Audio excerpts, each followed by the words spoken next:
that is, and it is our vision to create a robust and dynamic platform for knowledge exchange, for our capacity building and collaboration among African judiciaries, enabling us to better understand, interpret, and apply the law to promote the social development and transformation of our respective judiciaries. In this context, Your Excellencies, ladies and gentlemen, we view this 3-in-1 symposium on climate change as part of regional judicial dialogue aimed at providing a platform for us African judges and judicial officers to exchange ideas, learn from each other, and acquire the requisite knowledge, skills, and tools needed to effectively address the challenges facing our continent. As we all know, our continent is particularly vulnerable to the impacts of climate change. Our people, our economies, and our natural resources are all at risk as we grapple with the devastating consequences of rising temperatures, erratic weather patterns, and loss of biodiversity. It is within this context that our courts must play a decisive role in driving the adaptation, mitigation, and resilience-building efforts required to combat climate change and to secure a sustainable future for our people. Indeed, our courts are the guardians of the rule of law and protectors of the constitutional rights, including the fundamental right to a clean and healthy environment. As judges, we have unique responsibility of interpreting and applying the law in a manner that promotes environmental sustainability, social equity, and intergenerational justice. This requires us to be bold, to be innovative, and proactive in our approach to environmental litigation, ensuring that our decisions and judgments contribute to the realization of a greener, more resilient Africa. In Kenya, we have made significant strides in promoting a transformative environmental constitutionalism that is rooted in the provisions of our Constitution and the jurisprudence of our National Environmental Tribunal and the Environment and Land Court and other superior courts. Our courts have played a critical role in advancing environmental justice in Kenya by interpreting and applying the Constitution and other laws in a manner that promotes sustainable use and management of our land and natural resources. But moving forward from this symposium, we are saying we need to work with everybody else and also build their capacities and build their awareness about environmental protection. And as we look to the future, it is imperative that our judiciaries in Africa will continue to play a proactive role in the fight against climate change and building successes and lessons learned from our experiences thus far. We must be unyielding in our pursuit for justice, ensuring that our decisions and judgments contribute to the realization of a greener, more resilient, and sustainable Africa. In this regard, I call my brother and sister Chief Justices and judges present here today. We all join hands in a united front against climate change.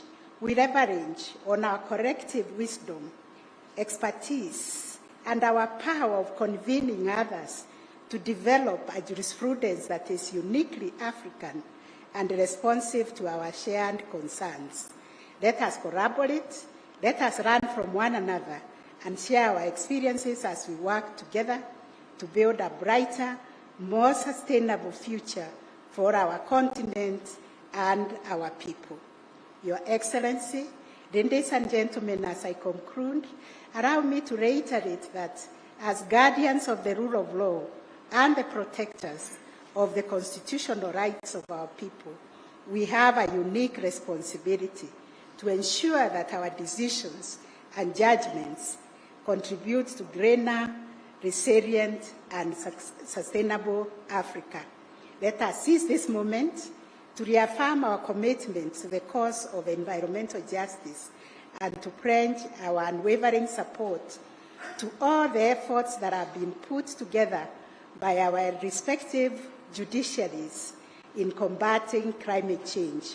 Together we can make a difference, and together we can build a brighter, more sustainable future for our continent and our people. I wish you all a very, very fruitful and enriching symposium, and I am confident that our deliberations in the next few days will yield meaningful insights and lasting partnerships that will serve to strengthen our collective resolve in the fight against climate change. Once again, Your Excellency, I extend a very, very warm welcome to our guests to Nairobi, and pray that our shared efforts in pursuit of environmental justice will bear fruit for generations to come. And now, ladies and gentlemen, Your Excellencies, my lords and ladies, please join me as I welcome His Excellency, the President of the Republic of Kenya, to address this gathering and officially open the symposium. Welcome, sir, to come and address us.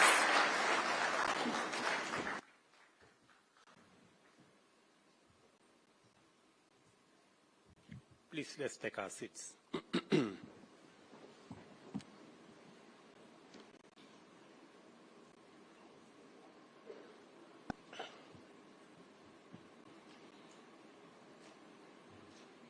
Madam Chief Justice and President of our Supreme Court, Madam Deputy Chief Justice, Chief Justice Emeritus, the Honorable Willie Mutunga, and the Honorable David Maraga, Chief Justices from various parts of our continent, judges of the Supreme Court, distinguished judicial officers from different parts of our continent, ladies and gentlemen, and our visitors, good morning and welcome. Welcome to Nairobi and welcome to Kenya. I join Madam Chief Justice for the convener of this symposium in welcoming you to both Nairobi and Kenya.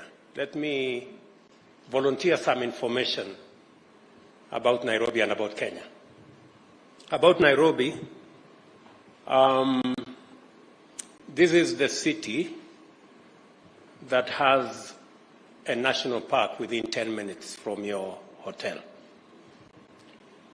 So you may find some lion or cheetah,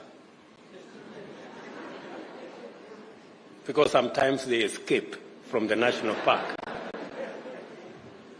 Please be careful, because they are not domesticated. Welcome to Kenya. And again, on this one, I speak with the authority of a scientist, being a scientist myself, that science has proved that Kenya is the cradle of mankind. You may find yourself having this feeling that you are more at home here than from where you come from. Please understand that this is where we all started, and we can tell you, welcome home.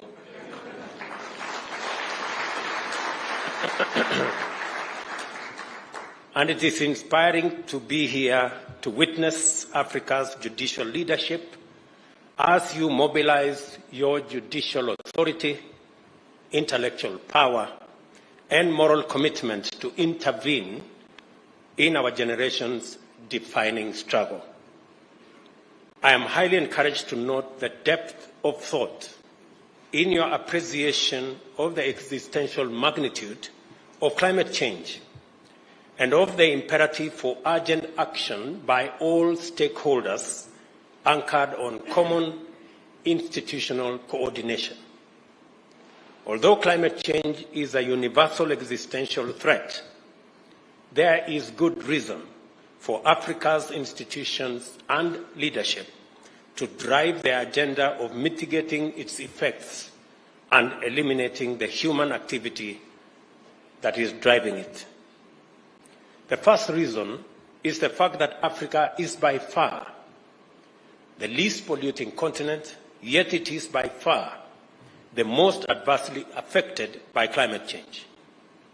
The entirety of industrial and economic activity from all of the continent's economies contributes less than 5% of the global greenhouse gas emissions. These emissions are the cause of a steady and dangerous rise in global temperatures, which have resulted in the extinction of plants and animal species, rise in sea levels, disruptions in climate patterns, drought, and desertification. The brunt of these adverse effects and impacts has been borne by vulnerable African populations residing in less developed parts of the world. Droughts are more frequent and more severe. Our region has undergone a 5-season-long drought, which has decimated domestic and wild animal populations, wiped out food crops, disrupting and threatening the lives of millions of people. Water stress caused by climate change has been devastating, both directly and as a driver of conflict over water and pastures. Poverty has been exacerbated by loss of livestock, which forms the mainstay of pastoralist economic livelihoods, and massive crop failure, which weakened the foundations of farming economies. In addition to drought, African populations are experiencing floods, heat waves, and outbreak of climate change-related diseases. African livelihood, security, and development is in danger and will remain at stake unless we collectively wage aggressive combat to reverse the situation through policies and other institutional action to implement mitigation, enhance adaptation, and build resilience. The looming climate disaster is particularly tragic for Africa, which is entering a new, promising era of peace and prosperity as the continent of the future. Many vital indicators affirm that indeed Africa is rising, powered by its youthful population, energy, resources, and hope. It is important for Africa to undertake concerted action to win the war on climate change because it is disproportionately affected by its adverse impacts and also because necessary global responses to climate change are going to institute structural change. The institutional configurations and economic resets emanating from this structural change will install Africa not only as a continent of the future, but as the world's green economic superpower. Africa is abundantly endowed with all the resources required to power green industrialization. Our clean and green power potential is incomparable. Just to give you indications, 92% of our grid in Kenya is clean and green. It is the case in many other African countries, and the potential to make it the case in many African nations is real and is possible. Our clean and green power potential, as I said, is immense. hydro, geothermal, wind, and solar power potential is super abundant. The mineral resources needed for green energy technology also exists plentifully in our continent. We are the world's youngest continent, with a mean age of 25 and growing younger every year. Our people constitute a 3 billion strong market and a pool of skilled, motivated, and capable workforce. Future global sustainability will depend on a robust engagement with Africa in many fundamental ways. The world knows this, and African institutions and stakeholders must be ready for this engagement. And that is why this symposium is very important. I am very proud of the firm commitment demonstrated by the African Union in this matter. At COP27, which was held last November in Sharm el-Sheikh in Egypt, Africa's voice was clear. The development path taken by the world's economic and industrial powers is unsustainable and prejudicial to Africa and the global South. Climate change has brought home that fact in sobering detail. Africa is emphatic that although prosperity is an urgent goal to liberate our people from the indignity of poverty and inequality, the path of pollution is not an option. The African Union prefers a more ecologically responsible industrialization, one that promotes multi-sectoral climate resilience in agriculture and food systems, water resources, energy, transport and infrastructure, among others. We also insist, quite firmly, that international development financing must be more appropriate for the needs of our existential moment in terms of how much resources is accessible, affordable, and adequate. In February, I was encouraged to witness the impressive level of activity accomplished by African group of negotiators, especially at COP27, as well as the various African climate change initiatives. The Committee of African Heads of State and Governments on Climate Change, which I chair, also coordinates various African climate change commissions that are doing extremely important work in many regions of our continent to implement the Africa climate change and green recovery agenda. I'm honored to lead Kenya's participation in these regional, continental, and climate actions. It is a privilege to join our African brothers and sisters in this good fight and make our contribution to the defining struggle of our generation. Africa is alive to the imperative of this moment in a way that is simply inspiring. I will share with you Kenya's experience of this journey so far.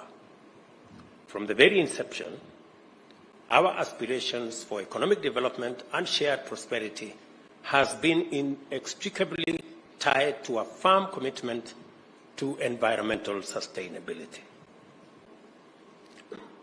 In my earlier statement, I did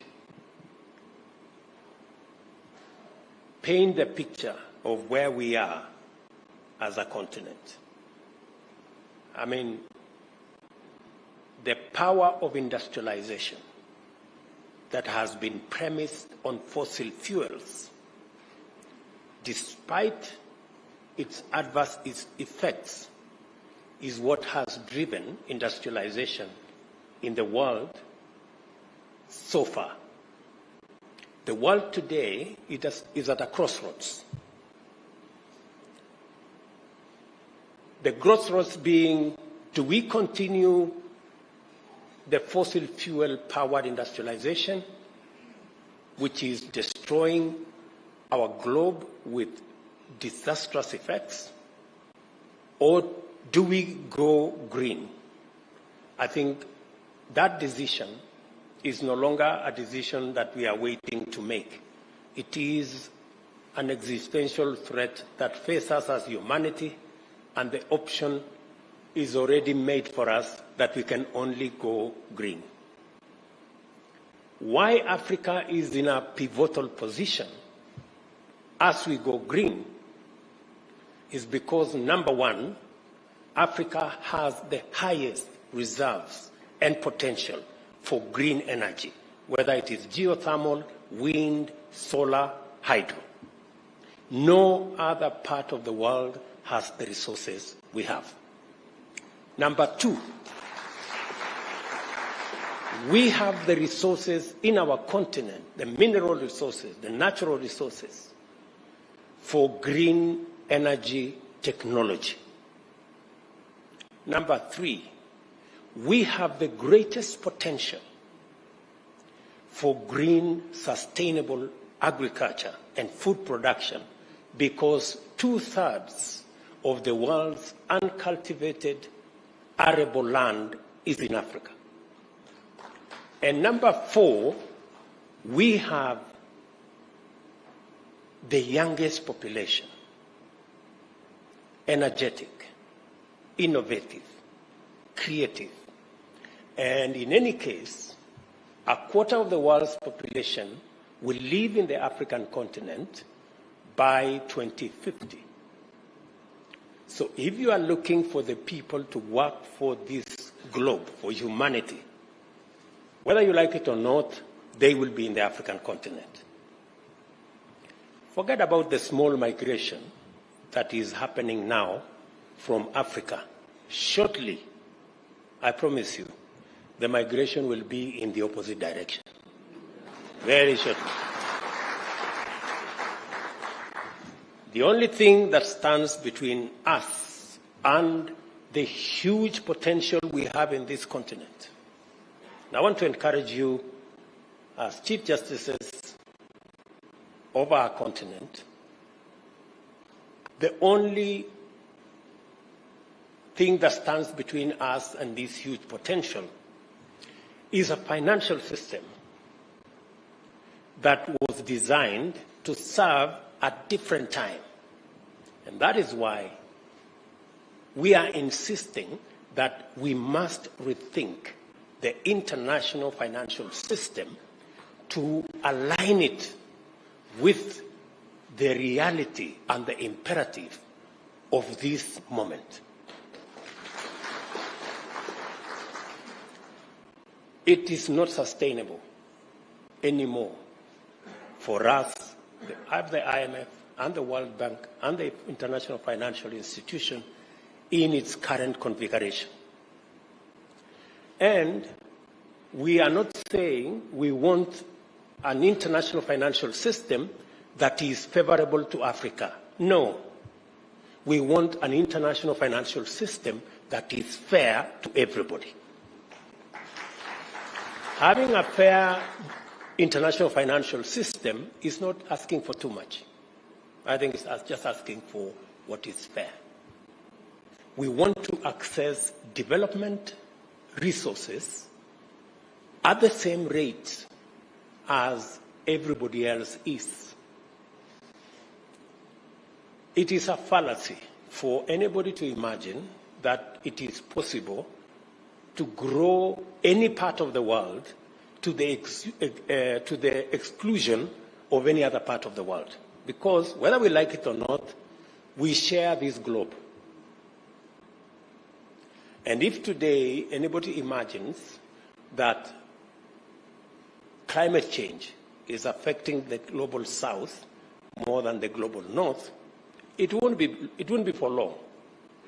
Shortly, we will all either float or sink.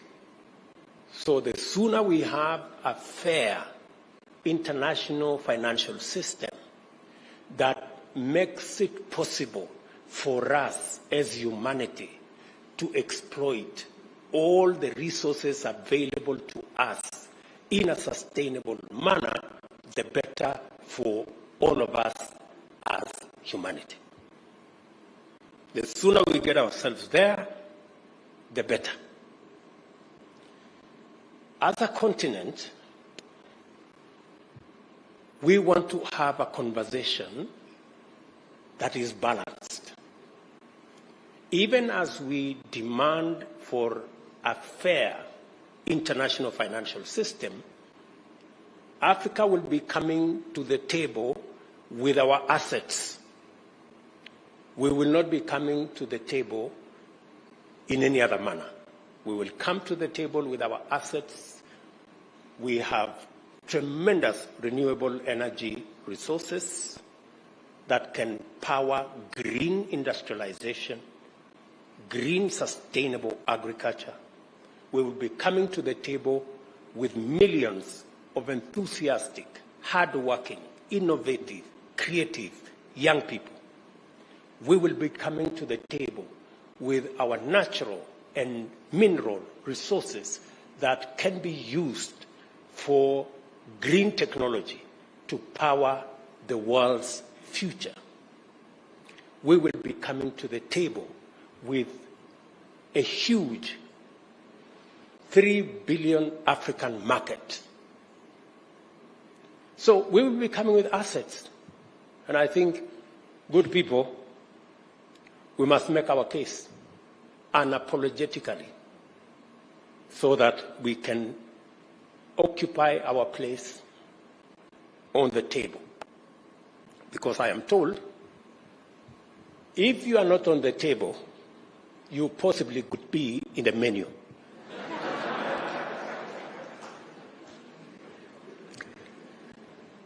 The commitment by the people of Kenya goes further and deeper. When we enacted a new constitution in 2010, we placed the environment at the foundation of our normative and institutional architecture. The fourth paragraph of our Constitution's preamble states that our respect for the environment and determination to sustain it was one of the motivating premises in enacting our Constitution. Article 42 entrenches a clean and healthy environment as a fundamental human right, while Article 67 and 70 set out the framework for the enforcement of environmental rights and obligations. Once we enter the domain of rights and obligations, the respective mandates of the three arms of government automatically follow. Article 21, the state is required as a fundamental duty to take legislative, policy, and other measures required to actualize these rights. Because of the centrality of land in economic and social and cultural and environmental discourse, the Constitution institutes a robust framework for land and environmental governance with a dedicated constitutional commission and the consequential establishment of the Land and Environment Division of the High Court. The Court adjudicates matters related to land, including natural resources and environmental sustainability. As a matter of national policy, Kenya has been involved in environmental diplomacy since the early years of our republic. At the famous Stockholm Conference in 1972, my predecessor and all of us, we impressed on the United Nations for the need to have a dedicated multilateral environmental agency and lobbied to host it in Africa. As a result, the headquarters of the United Nations Environmental Programme, UNEP, is based here in Nairobi. It means it remains the only UN global headquarters in the global south. And for your information, the largest. In 1992, Kenya called the world's attention to the emerging threat of depletion of the ozone layer by toxic emissions and to the buildup of greenhouse gas emissions, which posed dangerous consequences on life on Earth. Today, we remain strongly committed to our national tradition of championing ecological responsibility throughout the world, but starting here at home. In 2016, Parliament enacted the Climate Change Act, providing us the institutional framework to anchor the national response to climate change. It also legislated the Environmental Management and Coordination Act, which sets out the principles, standards, and procedures for the sustainable use, conservation, and management of the environment and all our natural resources. In December last year, I launched a national tree planting drive. The Forest and Rangeland Restoration Initiative aims to grow 15 billion trees by the year 2030, and this will increase the national tree cover from the current 12.3% to 30%, which will be 3 times the constitutionally mandated minimum of 10%. It will further contribute to our African Landscape Restoration Initiative target, as well as other initiatives to restore degraded lands, forests, and water towers. The Government of Kenya is also taking measures to ensure that every ministry, department, and agency aligns its policies, strategies, programs, and projects with our green agenda. Strengthening the role of judiciaries in addressing climate change in Africa, which is the theme of this symposium, is highly appropriate, and it is also of fundamental significance to our collective readiness to take up global leadership in post-transition economic and industrial order, and thus usher the world into a future of green, clean, and inclusive prosperity. I congratulate you for holding the 3rd Regional Symposium on Green Judiciaries in Africa. I also recognize that you are also holding the 3rd Chief Justice Forum on Environmental Law, as well as the 3rd General Conference of the Africa Judicial Education Network on Environmental Law. Thank you for doing it now and hosting them here in Kenya. We are deeply honored to be your hosts, and I hope that we have lived up to your reputation to our reputation of legendary hospitality, magical attraction, and delightful experiences. Critically, this event demonstrates beyond any doubt that our judiciaries have come of age. We cannot take this development for granted because our judiciaries will determine whether Africa's institutions exist and are ready to handle the immense mandate that a green future entails for all of us and for the world. Claims, disputes, standards, rights, and responsibilities related to the use of land and natural resources, the institutional framework for financing climate change, carbon trading and exchanges, and transition management frameworks are only some of the areas in which our judiciaries are going to be involved. They must, therefore, pronounce themselves in a manner consistent with the values and aspirations of a continent on the rise. Greening our judiciaries will be inevitably multi-sectoral and interdisciplinary.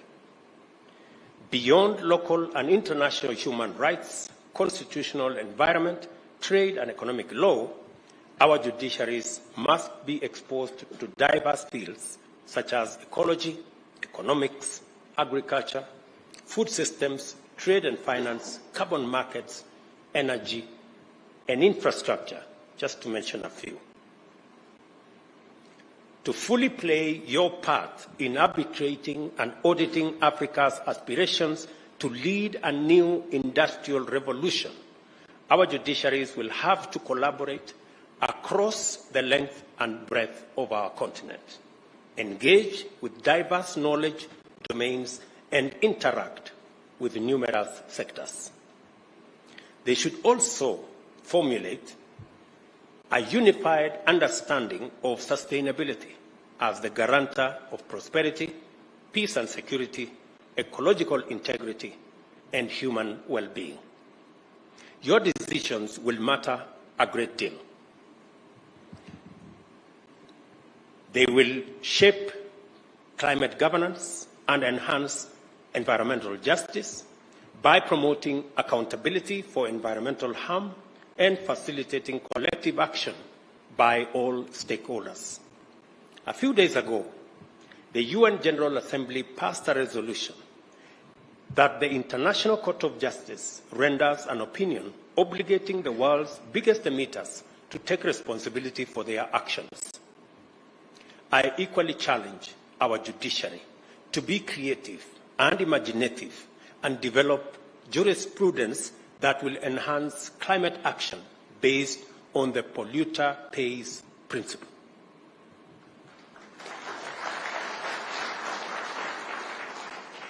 You must not underestimate your capacity because it leads to positive change. I agree with our Chief Justice's statement that our judiciary should not be left behind in this fight for our sustainable future.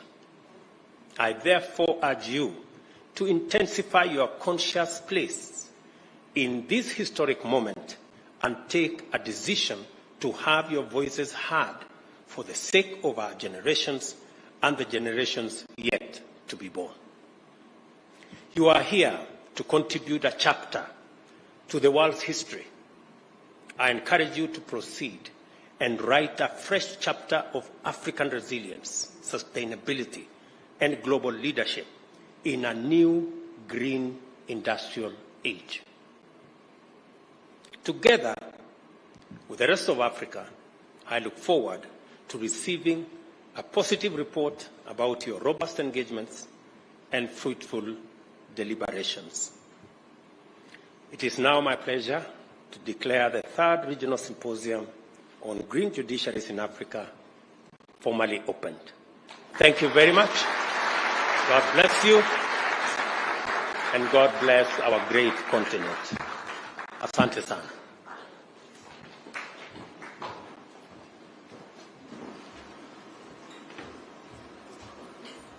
Can we just have one more warm applause for our President, Your Excellency?